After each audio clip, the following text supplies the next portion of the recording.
अस्सलाम वालेकुम, welcome to another video. सो आज की इस वीडियो में बात करने जा रहे हैं वायरल कंजक्टिवाइटिस के हवाले से, या जिसे आईफ्लू भी कहा जाता है। सो हमने सोचा कि क्यों ना इस पर एक वीडियो रिकॉर्ड कर ली जाए, क्योंकि ये आजकल वायरस बहुत ज़्यादा फैला हुआ भी और इससे बहुत ज़्यादा लोग इन्फेक्टेड भी हैं। तो हमने सोचा कि इस पर एक वीडियो रिकॉर्ड करें, आप लोगों को आगाह करें कि ये वायरल कंजक्टिवाइटिस है क्या, इसकी फैलने की क्या क्या वजूहात हैं और इसकी ट्रीटमेंट कैसे कैसे मुमकिन है और इसकी ट्रीटमेंट कैसे की जा सकती है। सो आइए हम बात करते हैं सबसे पहले तो कि वायरल कंजक्टिवाइटिस है क्या। देखिए, ये जो आजकल वायरल कंजक्टिवाइटिस या जो आई फ्लू आजकल फैला हुआ है, ये एक वायरल इन्फेक्शन है। वायरस होते हैं, ठीक है, वायरसेस होते हैं जो कि ये करवाते हैं ये वायरल इन्फेक्शन। अब जो वायरसेस जो कि इन्वॉल्व होते हैं, जो करवा रहे होते हैं ये वायरल कंजक्टिवाइटिस या जिसे हम आई फ्लू भी कहते हैं, वो एडिनो वायरसेस के ग्रुप से इसकी एक क्लास होती है, फैमिली होती है, इससे बिलोंग कर सकते हैं।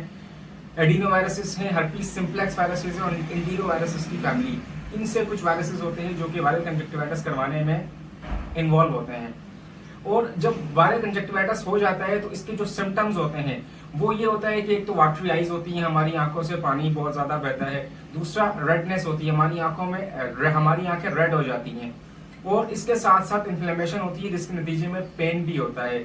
और समटाइम्स ऐसा भी देखा गया है कि स्टिकी सिक्रीशंस भी प्रोड्यूस होती हैं। अच्छा, एक जो बात आजकल इसके हवाले से मशहूर है, एक जो रूमर इसके बारे में मशहूर हो रहा है, वो ये कि ये एक दूसरे को देखने से भी फैलता है।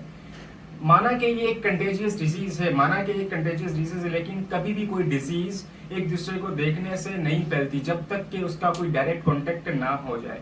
तो ये वायरस भी सेम उसी तरीके से फैलता है, ये भी एक डिजीज ही है, तो ये भी इसी तरीके से फैलती है कि जब तक कि कोई पर्सन किसी से डायरेक्टली कांटेक्ट में आए।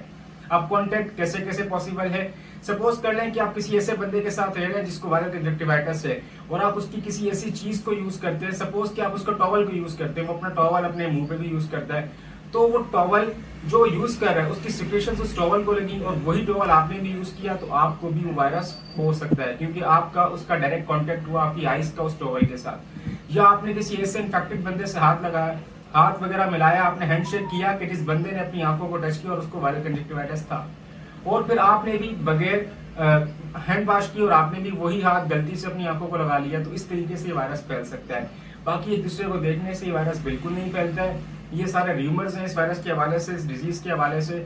डायरेक्ट कॉन्टेक्ट जब तक नहीं होता जब तक ये वायरस फैलता नहीं है। ये मैंने आपको जो इसकी वजूहत बताई कि इस तरीके से इस वायरस के ट्रांसमिट होने के, मुंतकिल होने के ये आम इसकी वजूहत हैं।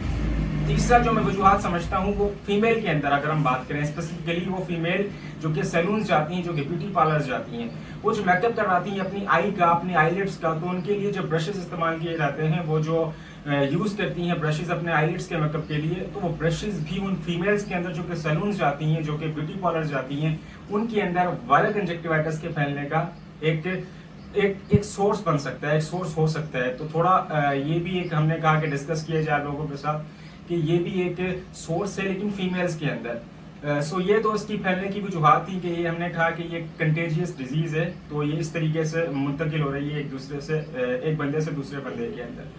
अब हम बात करते हैं मेनली इसके ट्रीटमेंट के हवाले से, क्योंकि लोग बहुत ज्यादा थोड़े से कंफ्यूजन का शिकार थे और कहीं कहीं पर हमने मिसयूज भी देखा एंटीबायोटिक्स का इस डिजीज के हवाले से, कि जहाँ पर लोग मिसयूज कर रहे थे एंटीबायोटिक्स का, के जिनको वायरल कंजक्टिवाइटिस हुआ था।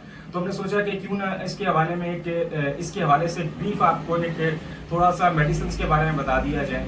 देखें, इसकी जो ट्रीटमेंट प्रोटोकॉल्स हैं, इसके हवाले से हम आपको अगर गाइड करें तो आप 3 चीजें यूज कर सकते हैं।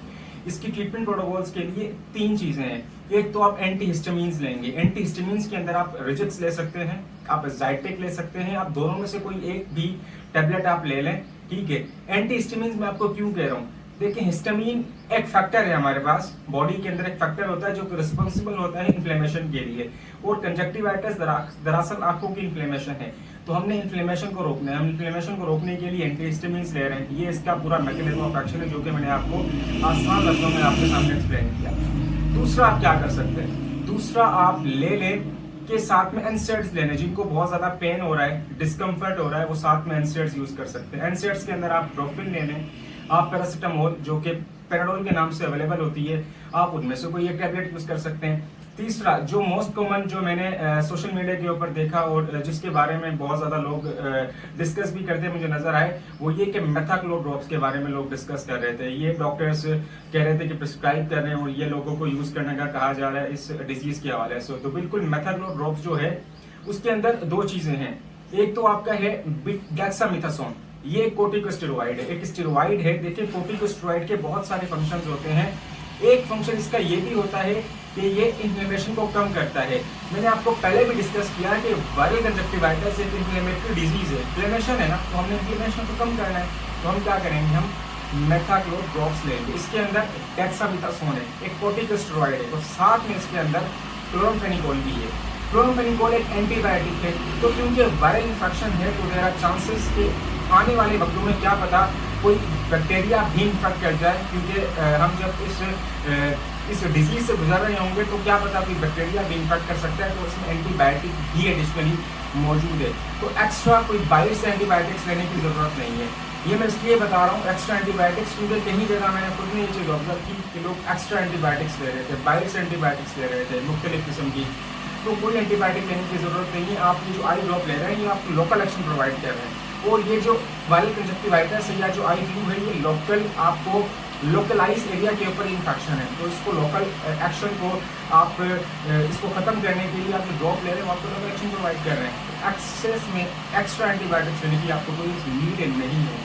तो आज की वीडियो के अंदर हमने डिस्कस किया वायरल कंजक्टिवाइटिस के बारे में, इसकी फैलने की वजूहत के बारे में, और साथ में इसकी ट्रीटमेंट प्रोटोकॉल्स के बारे में कि आप एक तो विजिक्स या ज़ाइटर, इन दोनों में से कोई आप एक इस्तेमाल कर सकते हैं। अगर आपको ज़्यादा पेन है, स्वेलिंग वगैरह है, आपको डिस्कम्फर्ट हो रहा है आंखों में, तो आप साथ में पैरासिटामोल या प्रूफिन, आप इनमें से कोई एक टैबलेट यूज़ कर लें। और आपने मेथाक्लोर के ड्रॉप्स को भी आपने लगातार डालते रहना है। वैसे तो ये वायरस कॉमनली 3 से 4 दिन में चला जाता है। अगर आप प्रॉपर ट्रीटमेंट लेंगे तो उसके सिम्टम्स आपको कम आएंगे और आपको इन्फ्लेमेशन और पेन जैसे सिम्टम्स आपको कम देखने को मिलेंगे। सो आज की इस वीडियो में बात की अपने इस टॉपिक के बारे में और आपको गाइड करने की कोशिश की।